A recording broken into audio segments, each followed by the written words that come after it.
اعوذ باللہ من الشیطان الرجیم، بسم اللہ الرحمن الرحیم۔ اللہم صلی علی محمد و آل محمد و بارک وسلم تسلیما کثیرا کثیرا۔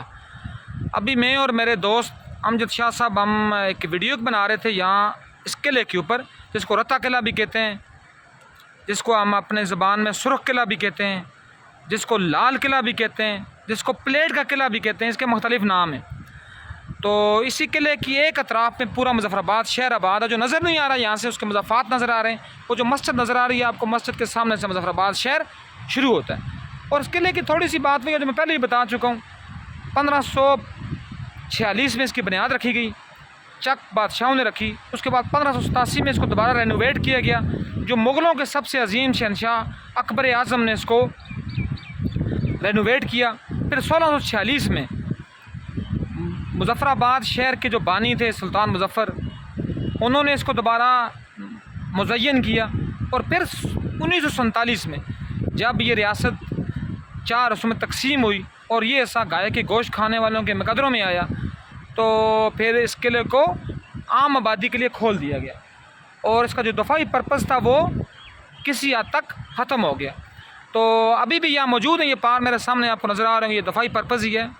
بٹ میں اب اس کے اوپر مزید بات نہیں کروں گا۔ اور یہ جو دریائے نیلم ہے، یہ جو سامنے جو نظر آ رہا ہے دریائے نیلم ہے، یہ دریائے جہلم کا معاون دریا ہے، بلکہ اگر دیکھا جائے تو پانی کے اعتبار سے اس میں پانی اس سے بھی زیادہ ہے۔ اور اسی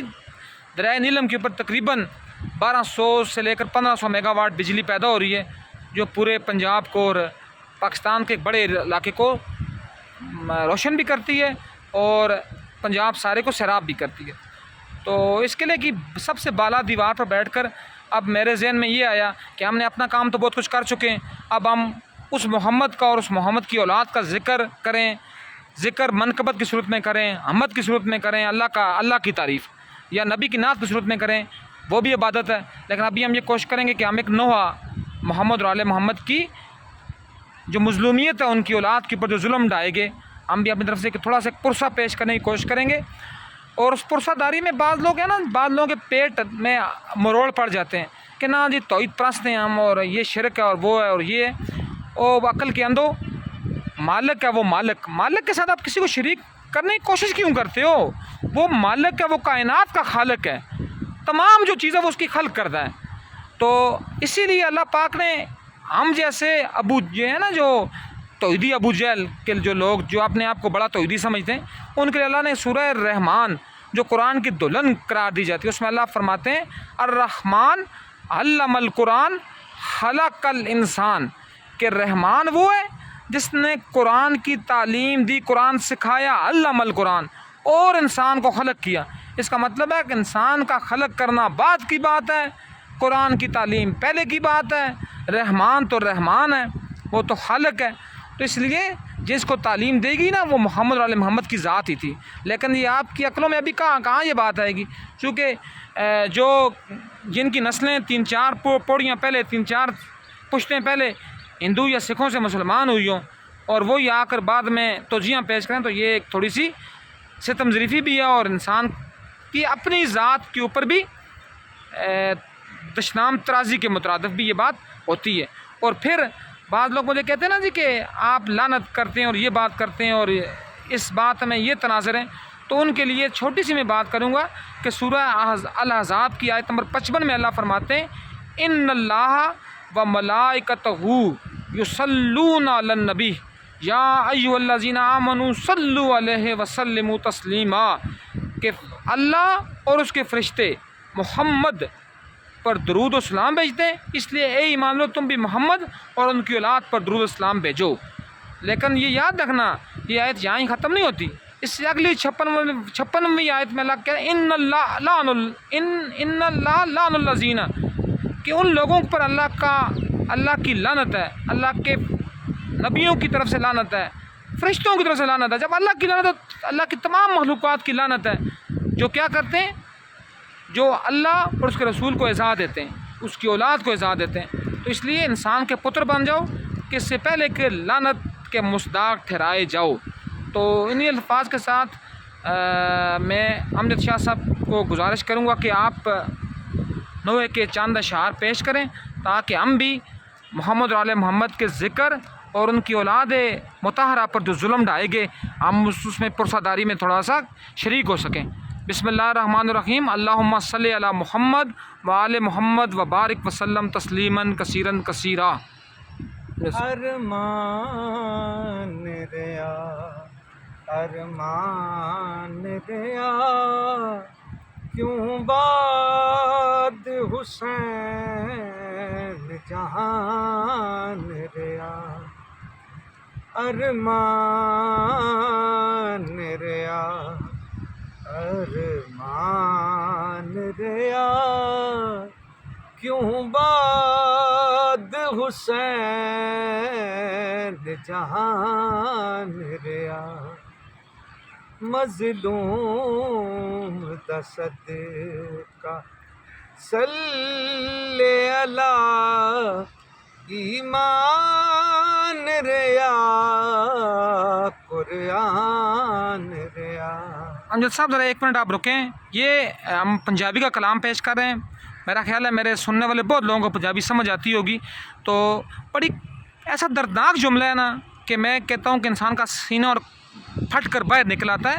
کہ ارمان ریا، کہ ارمان رہا میں کہ کیوں یہ حسین کے بعد کیوں یہ جان رہا، جب حسین کا 6 ماہ کا بچہ اگر قربان ہو جاتا ہے، یہ ہم تو ویسے کہتے ہیں نا جب کسی کے یہاں ہی ہوتا ہے نا پھر پتہ چلتا ہے کیا ہوتا ہے، تو یہ ارمان ریا کہ یا حسین تیرے بعد یہ جہاں کیوں رہا، اور پھر یہ ہم یہ بات کہتے ہیں کہ جو کچھ بھی رہا وہ مظلوم کا صدقہ ہی رہا، اور مظلوم کون ہے؟ حسین، حسین کی پاک اولاد، حسین کے بھائی حسن بادشاہ کی اولاد، اور حسین کے اصحاب جو تھے جن میں اور جیسی عظیم الشان ہستیاں اور جناب مسلم بن اسد جیسی عظیم الشان ہستیاں موجود تھیں، میری طرف سے ان کی بارگاہ میں ان کی ذات والا صفات پر ہزاروں کروڑوں صلوات۔ اللہم صلی علی محمد و آل محمد۔ ماشاء اللہ پیر صاحب۔ مظلوم دا صدقہ صلی علی ایمان ریا قرآن ریا، ارمان ریا ارمان ریا کیوں باد حسین جہان ریا، کہ زینب آساں توڑ دیو، چدراں دی ضمانت موڑ دیو، کہ زینب آساں توڑ دیو، چدراں دی ضمانت موڑ دیو، دکھیاریو بیبیو زینب دا غازی نہ ریا نہ مڑ ریا، دکھیاریو بیبیو زینب دا